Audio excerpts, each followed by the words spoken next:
ਸਿੱਖਿਆ ਬਜਟ ਦੀ ਤੁਸੀਂ ਗੱਲ ਛੇੜੀ ਸੀ ਸ਼ਰਮਾ ਦੀ, ਅਗਲੀ ਗੱਲ ਸਿੱਖਿਆ ਬਜਟ ਦੀ ਕਰ ਲਈਏ ਆਪਾਂ। 12% ਦਾ ਵਾਧਾ ਕੀਤਾ ਸਿੱਖਿਆ ਬਜਟ ਦੇ ਵਿੱਚ, ਪਰ ਪੰਜਾਬੀ ਯੂਨੀਵਰਸਿਟੀ ਦਾ ਕੱਟ ਲੱਗ ਗਿਆ 34 ਕਰੋੜ ਰੁਪਈਏ ਦਾ। ਪ੍ਰਵੀਨ ਜੀ, ਪੰਜਾਬੀ ਯੂਨੀਵਰਸਿਟੀ ਪਟਿਆਲਾ ਜੀ ਇੱਕੋ ਇੱਕ ਦੇਸ਼ ਦੇ ਵਿੱਚ ਯੂਨੀਵਰਸਿਟੀ ਹੈ ਜਿਹੜੀ ਭਾਸ਼ਾ ਦੇ ਆਧਾਰ ਤੇ ਯੂਨੀਵਰਸਿਟੀ ਹੈ। ਸਹੀ ਹੈ, ਬਿਲਕੁਲ। ਔਰ ਉਸ ਯੂਨੀਵਰਸਿਟੀ ਜਿਹੜੀ ਮਾਲਵਾ ਖੇਤਰ ਦੇ ਲਈ ਇੱਕ ਵਰਦਾਨ ਸਾਬਤ ਹੋਈ ਕਿ ਉਹ ਜਵਾਕ ਪੜ੍ਹੇ ਤਾਂ ਗਏ ਜੇਕਰ ਉਹ ਉਹਨਾਂ ਦੀ ਸਮਰੱਥਾ ਅਨੁਸਾਰ, ਉਹਨਾਂ ਦੇ ਖਰਚੇ ਅਨੁਸਾਰ ਸੀਗੀ, ਉਹਨਾਂ ਦੀ ਜਿੰਨੀ ਕੁ ਆਰਥਿਕ ਸਾਡੀਆਂ ਮਤਲਬ ਸ਼ਕਤੀਆਂ ਸੀ, ਉਹਨਾਂ ਦੇ ਹਿਸਾਬ ਨਾਲ ਸਾਡੇ ਜਵਾਕ ਪੜ੍ਹਨ ਯੋਗੇ ਹੋਏ। ਅਸੀਂ ਸਾਰੇ ਉਸੇ ਯੂਨੀਵਰਸਿਟੀਆਂ ਚੋਂ ਨਿਕਲੇ। ਬਿਲਕੁਲ ਯੂਨੀਵਰਸਿਟੀ ਦੀ ਹੀ ਦੇਣ ਆ ਕਿ ਅੱਜ ਜੇਕਰ 4 ਅੱਖਰ ਪੜ੍ਹਨ ਯੋਗੇ ਹੋਏ ਤਾਂ ਅੱਜ ਸਮਾਜ ਸਾਹਮਣੇ ਕੁਝ ਗੱਲ ਕਰਨ ਯੋਗੇ ਹੋਏ ਤਾਂ ਇਹ ਉਸ ਯੂਨੀਵਰਸਿਟੀ ਦੇਣ। ਸਾਡੇ ਲਈ ਤਾਂ ਮੱਕਾ ਮਦੀਨਾ, ਸਾਡੇ ਲਈ ਤਾਂ ਉਹ ਮਤਲਬ ਸਾਡਾ ਧਾਰਮਿਕ ਅਕੀਦੇ ਵਾਲੀ ਥਾਂ ਹੈ ਜਿਸ ਨੇ ਸਾਨੂੰ ਚਾਨਣ ਦਿੱਤਾ। ਪਰ ਸਮੇਂ ਦੀਆਂ ਸਰਕਾਰਾਂ ਨੇ ਪੂਰਾ ਜ਼ੋਰ ਲਾਇਆ ਕਿ ਯੂਨੀਵਰਸਿਟੀ ਨੂੰ ਖਾ ਲਈਏ। ਪਰਮੀਨ ਜੀ, ਪਤਾ ਲੱਗਦਾ ਕਿ ਪੰਜਾਬੀ ਯੂਨੀਵਰਸਿਟੀ ਨੂੰ ਮਤਲਬ ਜਿਹੜੇ ਸਾਡੇ ਅਦਾਰੇ ਨੇ ਨਾ, ਇਹ ਦੂਜੇ ਤੁਹਾਡੇ ਜਿਹਨਾਂ ਨੂੰ ਕਹਿੰਦੇ ਨੇ ਕਿ ਵਪਾਰ ਕਰਦੇ ਨੇ ਜੀ ਪਲਾਟਾਂ ਦਾ, ਕਿਹੜਾ ਇਹਨਾਂ ਨੂੰ ਕਿਹੜਾ ਮਾਫੀਆ ਕਹਿੰਦੇ ਹੋ ਤੁਸੀਂ, ਹੈ ਨਾ, ਜਿਹੜਾ ਰੀਅਲ ਅਸਟੇਟ ਮਾਫੀਆ, ਉਹਦੀ ਨਜ਼ਰ ਆ ਪ੍ਰਵੀਨ ਜੀ ਇਸ ਯੂਨੀਵਰਸਿਟੀ ਦੇ ਉੱਤੇ। ਠੀਕ ਹੈ, ਅੱਛਾ। ਤੇ ਯੂਨੀਵਰਸਿਟੀ ਦੇ ਲਈ ਸਮੇਂ ਵੱਡੇ ਰੀਅਲ ਅਸਟੇਟ ਦੇ ਧੋਖੇ ਧੜੇ ਵਾਲੇ ਲੋਕਾਂ ਨੇ ਇਹ ਕੋਸ਼ਿਸ਼ ਕੀਤੀ ਕਿ ਅਸੀਂ ਕਿਸੇ ਤਰ੍ਹਾਂ ਜ਼ਮੀਨ ਹਥਿਆ ਲਈ। ਔਰ ਇਹ ਉਸੇ ਕਵਾਇਦ ਦੇ ਵਿੱਚ ਪੁੱਟੇ ਗਏ ਕਦਮ ਨੇ ਕਿ ਬਾਰ-ਬਾਰ ਉਸ ਯੂਨੀਵਰਸਿਟੀ ਦੇ ਬਜਟ ਤੇ ਰੋਕ ਲੱਗਦੀ ਆ, ਉਹਦੇ ਫੰਡਾਂ ਤੇ ਰੋਕ ਲੱਗਦੀ ਆ, ਤਾਂ ਕਿ ਕਿਸੇ ਤਰ੍ਹਾਂ ਯੂਨੀਵਰਸਿਟੀ ਦਾ ਭੋਗ ਪਵੇ।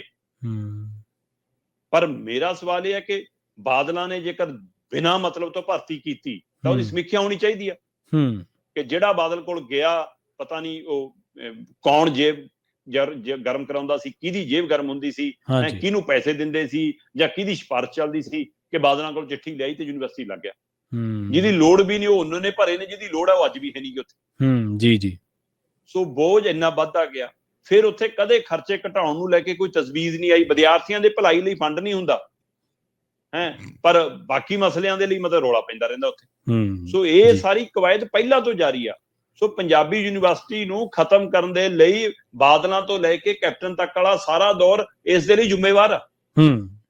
ਤੇ ਪਰ ਉਮੀਦ ਕਰਦੇ ਸੀ ਭਗਵੰਤ ਮਾਨ ਤਾਂ ਉਸੇ ਮਾਲਵੇ ਚੋਂ ਆਉਂਦਾ, ਉਸੇ ਯੂਨੀਵਰਸਿਟੀਆਂ 'ਚ ਪੜ੍ਹਿਆ ਕਿ ਮੁੱਖ ਮੰਤਰੀ ਸਾਹਿਬ ਤੁਸੀਂ ਤਾਂ ਇਸ ਯੂਨੀਵਰਸਿਟੀ ਦਾ ਦਰਦ ਪਛਾਣੋਗੇ, ਜੇ ਸਾਨੂੰ ਪੀੜ ਹੁੰਦੀ ਹੈ ਤਾਂ ਤੁਹਾਨੂੰ ਵੀ ਉਨੀ ਪੀੜ ਹੁੰਦੀ ਹੋਣੀ ਹੋਊਗੀ ਜੀ। ਤੇ ਸਰਕਾਰ ਅੰਕੜਿਆਂ 'ਚ ਦਾਅਵਾ ਕਰਦੀ ਆ ਕਿ ਅਸੀਂ ਪੰਜਾਬੀ ਯੂਨੀਵਰਸਿਟੀ ਪਟਿਆਲਾ ਦੀ ਨੂੰ ਵਿੱਤੀ ਸੰਕਟ ਚੋਂ ਕੱਢਣ ਦੇ ਲਈ 200 ਕਰੋੜ ਰੁਪਏ ਦਾ ਪ੍ਰਬੰਧ ਕੀਤਾ। ਠੀਕ ਹੈ। ਕੱਲ ਵਿੱਤੀ ਬਜਟ 'ਚ ਦਾਅਵਾ ਕੀਤਾ ਗਿਆ ਕਿ ਅਸੀਂ 200 ਕਰੋੜ ਦਾ ਵਿਸ਼ੇਸ਼ ਇਹਨਾਂ ਲਈ ਮਤਲਬ ਫੰਡ ਦਾ ਪ੍ਰਬੰਧ ਕਰਦੇ ਆ ਤਾਂ ਕਿ ਇਸ ਨੂੰ ਉਹਦੇ ਵਿੱਚੋਂ ਕੱਢਿਆ ਜਾਵੇ। ਪਰ ਇੱਧਰ ਪਟਿਆਲੇ ਦੇ ਹਵਾਲੇ ਨਾਲ ਜਿਹੜੇ ਅੰਕੜੇ ਸਾਹਮਣੇ ਆ ਰਹੇ ਨੇ ਉਹ ਕਹਿੰਦੇ ਜੀ 34 ਕਰੋੜ ਰੁਪਏ ਦਾ ਕੱਟ ਲਿਆ ਤੁਸੀਂ। ਹੋਰ ਇਸ ਯੂਨੀਵਰਸਿਟੀ ਦਾ ਕਹਿੰਦੇ 200 ਕਰੋੜ ਰੁਪਈਆ ਇਸ ਵਾਰ 164 ਕਰੋੜ ਰੁਪਏ ਹੀ ਰੱਖੇ ਨੇ। 200 ਕਰੋੜ ਰੁਪਏ ਦਾ ਬਜਟ ਸੀ ਪਿਛਲੀ ਵਾਰ ਸਰਕਾਰ ਦਾ। ਇਸ ਵਾਰ ਕਹਿੰਦੇ ਜਿਹੜਾ ਕੁੱਲ ਬਜਟ 'ਚ ਰੱਖਿਆ ਸਿੱਖਿਆ ਬਜਟ 'ਚ 164 ਕਰੋੜ ਹੀ ਰੱਖਿਆ। ਠੀਕ ਹੈ। 34 ਕਰੋੜ ਰੁਪਏ ਅਸੀਂ ਕਟੌਤੀ ਕਰਤੀ। ਉਹ ਕਹਿੰਦੇ ਕਿ ਪਹਿਲਾਂ ਹੀ ਇਹਦੇ ਵਿੱਚ 360 ਕਰੋੜ ਰੁਪਏ ਦਾ ਖਰਚਾ ਲਗਭਗ ਤਨਖਾਹਾਂ ਦਾ ਆ ਜਾਂਦਾ। ਪਰ ਜਿਹੜਾ ਚੌਥਾ ਨਵਾਂ ਪੇ ਕਮਿਸ਼ਨ ਆਇਆ ਅਗਲਾ, ਉਹ ਨਵੇਂ ਪੇ ਕਮਿਸ਼ਨ ਦੇ ਹਿਸਾਬ ਨਾਲ 460 ਕਰੋੜ ਦਾ ਇਕੱਲਾ ਤਨਖਾਹਾਂ ਦਾ ਹੀ ਬਣ ਗਿਆ ਤੇ ਬਾਕੀ ਸਾਰਾ ਖਰਚਾ ਵੀ 150 ਕਰੋੜ ਦੇ ਕਰੀਬ ਖੜਾ।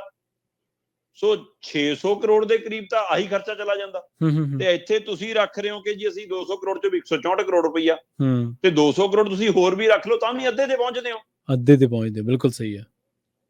ਸੋ ਇਸ ਲਈ ਪੰਜਾਬੀ ਯੂਨੀਵਰਸਿਟੀ ਨੂੰ ਕਿ ਸੱਚਮੁੱਚ ਰੀਅਲ ਅਸਟੇਟ ਵਾਲੇ ਮਾਫੀਆ ਨੂੰ ਸੌਂਪਣ ਦੀ ਤਿਆਰੀ ਹੋ ਗਈ ਕਿ ਸਰਕਾਰ ਵੀ ਉਸੇ ਸ਼ਾਮਲ ਹੋ ਗਈ, ਜਾਂ ਇਹਦਾ ਵੀ ਪ੍ਰਾਈਵੇਟਕਰਨ ਹੋਣਾ, ਜਾਂ ਕੱਲ ਨੂੰ ਘਾਟਾ ਦਿਖਾ ਕੇ ਇਸ ਨੂੰ ਵੀ ਪ੍ਰਾਈਵੇਟ ਯੂਨੀਵਰਸਿਟੀਆਂ ਦੇ ਹਵਾਲੇ, ਕਿਸੇ ਪ੍ਰਾਈਵੇਟ ਸੰਸਥਾ ਦੇ ਹਵਾਲੇ ਕਰਨ ਦੀ ਕਵਾਇਦ ਆ। ਕਿਉਂਕਿ ਦੋ ਬੜੇ ਕਾਰੋਬਾਰੀ ਅੱਜ ਕੱਲ੍ਹ ਰਾਜ ਸਭਾ ਮੈਂਬਰ ਨੇ ਇਹਨਾਂ ਦੇ। ਬਿਲਕੁਲ ਉਹਨਾਂ ਦੀ ਨਜ਼ਰ ਤਾਂ ਨਹੀਂ ਪੈ ਗਈ ਜੀ, ਹੈ ਨਾ। ਸੋ ਇਸ ਲਈ ਇਹ ਵੱਡੀ ਫਿਕਰਮੰਦੀ ਆ ਕਿ ਪੰਜਾਬੀ ਯੂਨੀਵਰਸਿਟੀ ਮਤਲਬ ਜਿਹੜੀ ਸਾਡੇ ਪੇਂਡੂ ਖੇਤਰ ਦੇ ਜਵਾਕਾਂ ਦੇ ਲਈ ਬਹੁਤ ਮਤਲਬ ਵਰਦਾਨ ਸਾਬਤ ਹੋਈ ਆ। ਜੇਕਰ ਉਸ ਯੂਨੀਵਰਸਿਟੀ ਨੂੰ ਖਾਣ ਦੀ ਕੋਸ਼ਿਸ਼ ਹੁੰਦੀ ਆ ਤਾਂ ਇਹਦਾ ਮਤਲਬ ਪੰਜਾਬ ਨੂੰ ਮੁੜ ਕੇ ਅਨਪੜ੍ਹ ਬਣਾਉਣ ਦੀ ਕੋਸ਼ਿਸ਼ ਹੋਏਗੀ। ਇਸ ਲਈ ਸਰਕਾਰ ਇਸ ਦੇ ਉੱਤੇ ਗੌਰ ਕਰੇ, ਨਹੀਂ ਤਾਂ ਇਹਦੇ ਨਾਲ ਇੱਕ ਨਵੀਂ ਵੱਡੀ ਮੁਹਿੰਮ ਵੀ ਸ਼ੁਰੂ ਹੋ ਸਕਦੀ ਹੈ। ਜੀ।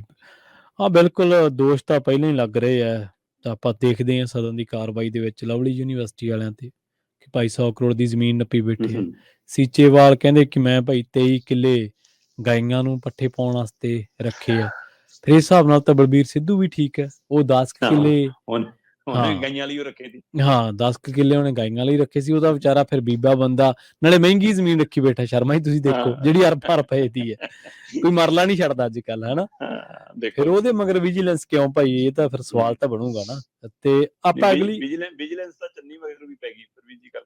ਹਾਂਜੀ ਅੱਛਾ, ਹਾਂ ਚਰਨਜੀਤ ਚੰਨੀ ਹੋਰਾਂ ਨੂੰ ਵੀ ਬਕਾਇਦਾ ਮਤਲਬ ਕਿ ਇੱਕ ਤਰ੍ਹਾਂ ਲੁੱਕ ਨੋਟਸ ਜਾਰੀ ਕਰ ਦਿੱਤਾ ਵਿਜੀਲੈਂਸ ਨੇ। ਨਹੀਂ ਉਹ ਤਾਂ ਜੀ, ਉਹ ਤਾਂ ਕਹਿੰਦੇ ਵੀ ਆਪਾਂ ਅਮਰੀਕਾ ਜਾਣਾ ਛੱਡਤਾ, ਉਹਨਾਂ ਨੇ ਤਾਂ ਦੇਤੀ ਸੀ ਬਾਈਟ ਮੀਡੀਆ ਚ ਆ ਕੇ, ਸਾਰੇ ਏਅਰਪੋਰਟਾਂ ਨੂੰ ਸੂਚਿਤ ਕਰਤਾ ਕਿ ਕਿਤੇ ਭੱਜ ਨਾ ਜਾਓ, ਕਹਿੰਦਾ ਕਿਤੇ ਨਹੀਂ ਜਾਂਦਾ, ਮੈਂ ਇੱਥੇ ਆ, ਤੁਸੀਂ ਜੋ ਕਰਨਾ ਕਰ ਲਓ। ਕਹਿੰਦਾ ਉਹਨੇ ਆਪਣੇ ਪੰਚਾਂ ਸਰਪੰਚਾਂ ਆਪਣੇ ਸਮਰਥਕਾਂ ਨਾਲ ਇੱਕ ਵੱਡੀ ਮੀਟਿੰਗ ਵੀ ਕਰ ਲਈ ਆ। ਠੀਕ ਹੈ, ਮੈਨੂੰ ਲੱਗਦਾ ਉਹਨਾਂ ਨੂੰ ਸੰਕੇਤ ਮਿਲ ਗਿਆ ਕਿ ਕੱਲ ਨੂੰ ਕੁਝ ਹੋ ਸਕਦਾ, ਇਸ ਲਈ ਉਹ ਚਾਹੁੰਦੇ ਨੇ ਸ਼ਿਸ਼ੋਦੀਆਂ ਮੰਗ ਜੇ ਲੋੜ ਪਈ ਤਾਂ ਮੈਂ ਵੀ ਕੋਈ ਰੋਡ ਸ਼ੋਅ ਕੱਢ ਲਵਾਂ। ਹਾਂ ਬਿਲਕੁਲ, ਇਸ ਲਈ ਉਹਦੀ ਤਿਆਰੀ ਚ ਨੇ। ਤੇ ਇੱਧਰ ਵਿਜੀਲੈਂਸ ਨੇ ਜਿਵੇਂ ਲੁੱਕ ਨੋਟਸ ਜਾਰੀ ਕੀਤਾ, ਤੇ ਉਸ ਹਵਾਲੇ ਨਾਲ ਮੈਨੂੰ ਲੱਗ ਰਿਹਾ ਕਿ ਚੰਨੀ ਦਾ ਵੀ ਨੰਬਰ ਛੇਤੀ ਲੱਗ ਸਕਦਾ। ਬਿਲਕੁਲ, ਸਾਬਕਾ ਜਿਹੜੇ ਮੁੱਖ ਮੰਤਰੀ ਜਿਨ੍ਹਾਂ ਨੇ ਕਮਾਨ ਸੰਭਾਲੀ, ਆਉਣ ਵਾਲੇ ਦਿਨ ਵੇਖੋ ਤੁਸੀਂ ਸੁਰਖੀਆਂ ਲੱਗਦੀਆਂ, ਜਿਹੜੀਆਂ ਗੱਲਾਂ ਤੁਸੀਂ ਸਾਨੂੰ ਦੱਸਦੇ ਰਹਿੰਦੇ।